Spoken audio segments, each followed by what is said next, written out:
গত বিশ্বকাপে ফ্রান্সকে হারিয়ে চমক দেখানো তিউনিসিয়া বিশ্বকাপ টিকিট নিশ্চিত করেছে। এই নিয়ে 18টি দেশ বিশ্বকাপ নিশ্চিত করল। 2026 বিশ্বকাপ হবে তিউনিসিয়ার 7ম বিশ্বকাপ। বিশ্বকাপ ইতিহাসে তিউনিসিয়া কখনো গ্রুপ পর্ব পার হতে পারেনি।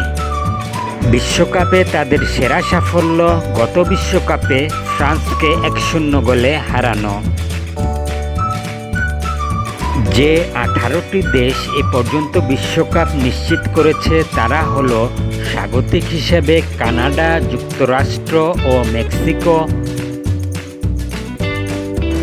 দক্ষিণ আমেরিকা অঞ্চল থেকে Argentina, Brazil, Ecuador, Paraguay, Uruguay এবং কলম্বিয়া।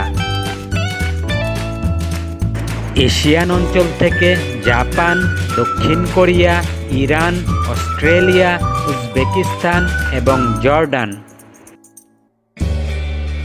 আফ্রিকান অঞ্চল থেকে মরক্কো এবং তিউনিসিয়া। এবং ওশেনিয়া অঞ্চল থেকে নিউজিল্যান্ড।